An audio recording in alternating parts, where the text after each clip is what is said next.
All right, here we go. 1, 2, 3. How can we help? Yes, I love it when we say things at the same time. I'd rather do it on my own. I need you two to try and act like adults, okay? Don't scare Kiara. And most of all, no stories.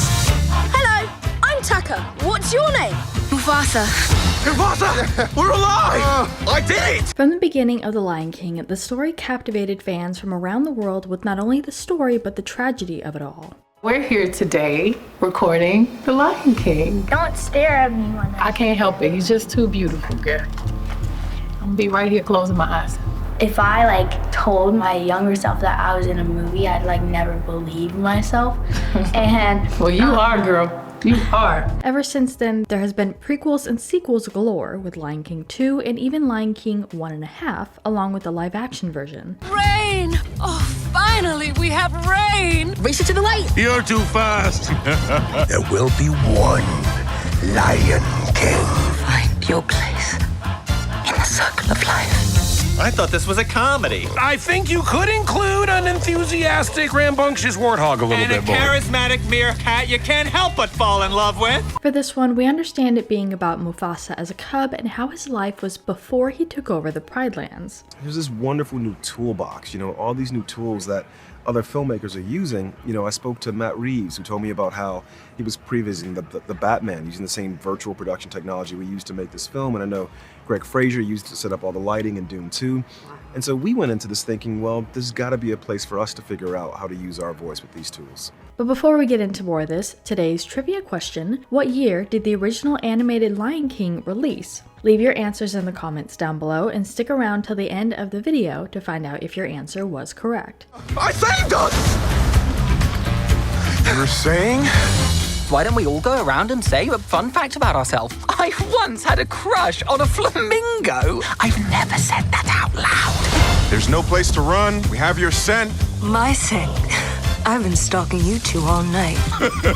Development on a prequel to The Lion King was confirmed in September 2020, with Jenkins attached to direct and Nathanson finishing a draft of the script. Abrasive and a lot not self-aware and wanting to be seen, but having this being pulled back. It's like the little kid that's running, but the parents holding his t-shirt, or the little brother that's holding his t-shirt. I was like, that's the vibe I wanted to have. So that's how I kind of approached the Taka stuff. And then the turn was really just a lot of listening to Jeremy Irons and seeing how many colors from that I can pull, and then throwing it all away, having fun, trying it again.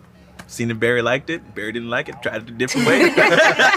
Reports indicated that the project would have a story centered on Mufasa during his formative years, with additional scenes focusing on the events after the first film, comparing the structure to that of The Godfather Part 2. Seeing Blue as Kiara and hearing her voice come out of that character. Oh.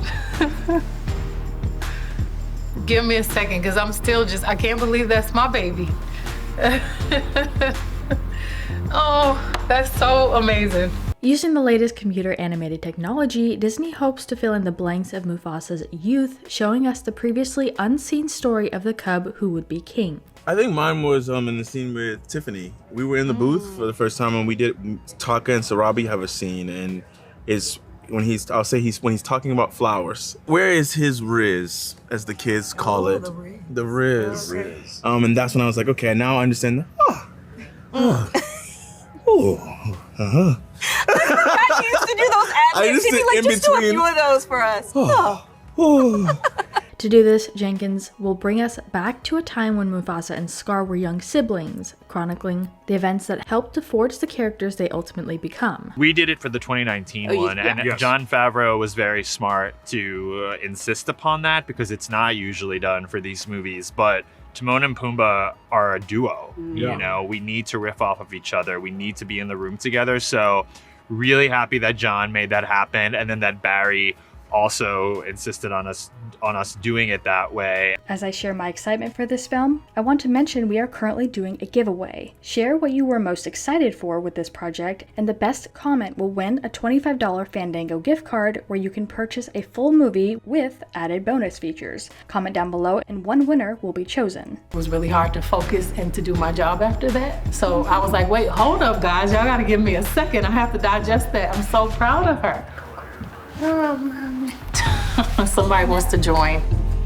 It's just a really amazing experience, and I feel like everybody that's a part of this is so helpful and supportive. English stage actor Aaron Pierre will voice a young Mufasa, taking over the legendary actor James Earl Jones, who played the character in Disney's animated original and Favreau's remake. Going onto a film set or a series, I didn't have any notes to refer to, so I was very much going in bare, and really grateful to Barry for just guiding me. And there was a lot of failing forwards, and then hopefully failing into a moment of success. And once you found that, really mining that. Many stars of Favreau's live-action reboot of The Lion King are back for the sequel. Donald Glover as Simba, Beyonce as Nala and Billy Eichner, and Seth Rogen as Timon and Pumba. Black Panther star John Kani will once again provide the voice of mystic Baboon Rafiki. When your father Simba was your age, he was afraid of the thunder and would hide behind the king.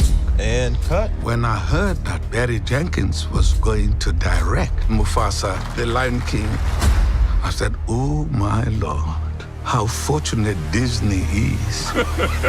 Disney is putting quite a bit of effort into making live-action adaptations, sequels, and prequels. Though the company is still putting out new material, a major chunk of their output each year is dedicated to turning their animated classics into Disney live-action films. So it took me and Seth some time in the studio with Jon Favreau to figure out our version of the characters. Like, you want to nod to the spirit of the original, but make it your own. So this time it seemed like if they were inviting us back, we assumed it's because people liked what we did. And so we had a little more confidence going into it. But this became a lot about improv. However, a prequel like Mufasa The Lion King does something different than a live-action adaptation. It not only brings the Lion King franchise back to the forefront, but it also kickstarts a new series of the Lion King movies. But I had a little bar made, and I would perch up on that bar like it was Pride Rock.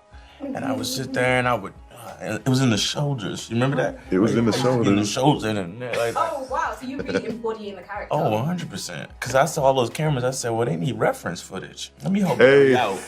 Let me help Barry out with a little physicality. Make sure they get my character right. You know, that kind of thing.